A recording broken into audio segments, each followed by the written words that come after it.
اعوذ باللہ من الشیطان اللعین الرجیم بسم اللہ الرحمن الرحیم الحمد للہ رب العالمین الصلاة والسلام علی اشرف الانبیاء والمرسلین وخاتم النبیین ابی القاسم محمد اللہم صلی علی محمد وآل محمد وعجل فرجہم وعلی اہل بیتہ الطیبین الطاہرین المعصومین ولعنت اللہ علی اعدائہم اجمعین من الآن الی قیام یوم الدین اما بعد۔ محترم ناظرین، السلام علیکم ورحمۃ اللہ وبرکاتہ۔ ایک بار پھر آپ حضرات کا خیر مقدم ہے۔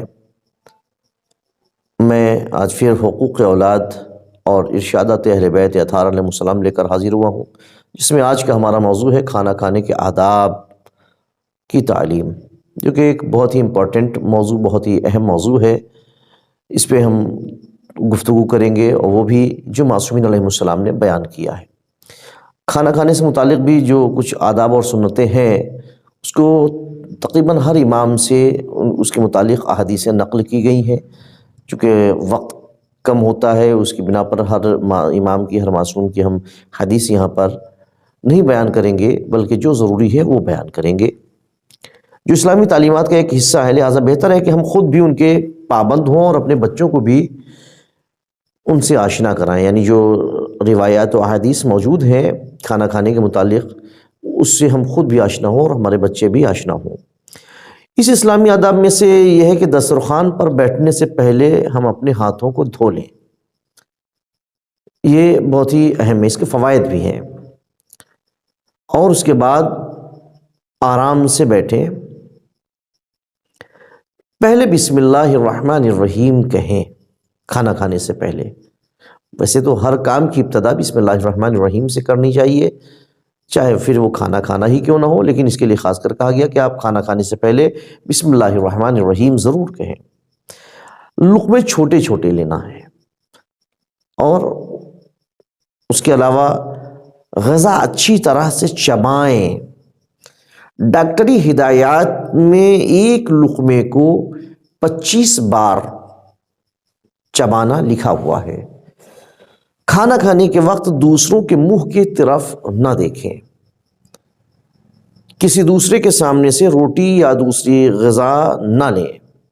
معلوم ہے کہ ہم کھانا کھا رہے ہیں دسترخوان میں، اور کھانا لگا ہوا ہے، ایک چیز ہمارے سامنے ہے اور ایک چیز سامنے والے کی طرف ہے سیم چیز، لیکن تھوڑا سا کچھ فرق ہے، تو ہم اپنی طرف سے نہ لے کر کے ہم سامنے والی کی طرف سے لیں، تو اس کو معصومین علیہ السلام نے قطعاً منع کیا ہے کہ نہیں، جو چیز آپ کے سامنے ہے آپ اپنے سامنے سے لیجئے۔ روٹی لینا ہے اپنے سامنے سے لیں، جو بھی چیز لینا ہے دسترخوان سے وہ اپنے سامنے سے لیں۔ ہم اس چیز کو دوسرے کے سامنے سے نہ اٹھائیں۔ دوسروں کے سامنے سے اٹھانا یہ آداب دسترخوان کے خلاف ہے۔ عزیزان محترم، اس کے بعد سیر ہونے سے پہلے کھانے سے ہاتھ کھینچ لیں اور بہت زیادہ نہ کھائیں۔ یعنی جو مولا کائنات حضرت علی بن ابی طالب علیہ السلام کی بھی حدیث موجود ہے اس کے متعلق کہ کھانا کم کھائیں، سیر ہو کر کے نہ کھائیں، اور تھوڑی سی بھوک باقی رہے اور ہم دسترخوان سے اٹھ جائیں۔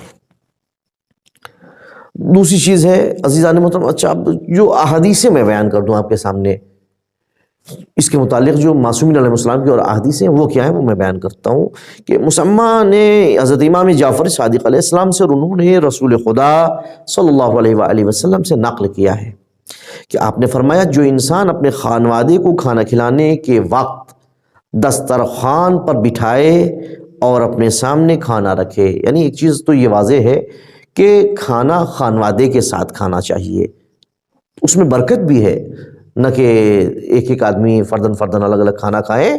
اس سے بہتر ہے کہ دسترخوان لگے اور ایک ساتھ بیٹھ کر کے کھائیں، اس میں اللہ نے برکت رکھی ہے۔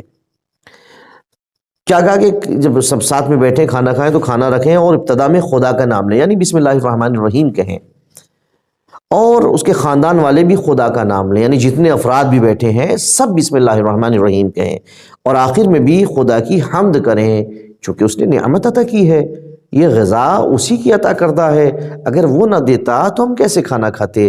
لہٰذا کھانا کھانے کے بعد بھی ہم اس کی حمد کریں، اس کا شکر بجا لائیں۔ تو جب دسترخوان سمیٹا جائے اب اس کا فائدہ دیکھیے حمد کرنے کا اور ابتدا میں بسم اللہ کرنے کا فائدہ دیکھیے. کیا فرما رہے ہیں کہ جب دسترخوان سمیٹا جائے اور اٹھایا جائے تو خدا انہیں بخش دے گا اور ان کے گناہ معاف کر دے گا. اللہ اکبر. یعنی کھانا کھانے کے آداب کو تھوڑا سا اگر ہم نے اپنا لیا تو اس کا فائدہ ہمیں کیا ملے گا؟ اس کا فائدہ یہ ملے گا کہ گناہ معاف کر دیے جائیں گے، بخش دیے جائیں گے. کس کے؟ جو انسان ایک ساتھ کھانا کھا رہا ہو خانوادے کے ساتھ دسترخوان میں بیٹھ کر کے اور ابتدا بسم اللہ الرحمن الرحیم سے کرے اور جب دسترخوان سمیٹا جائے تو بھی اللہ کی حمد و ثنا کرے، اس کا شکر بجا لائے، تو پھر اس کے لیے اللہ نے انعام رکھا ہے. انعام یہ رکھا ہے کہ اس کے گناہوں کو معاف کر دے گا اور اسے بخش دے گا. امام حسن علیہ السلام کو حضرت امیر المؤمنین کی چند ہدایات. اسبغ بن نباتہ کا بیان ہے کہ حضرت امیر المؤمنین نے اپنے فرزند حضرت امام حسن سے فرمایا، اے میرے بیٹے، کیا میں تم کو 4 چیزیں نہ بتاؤں کہ ان پر عمل کرنے کے بعد تم دوا علاج سے بے نیاز ہو جاؤ؟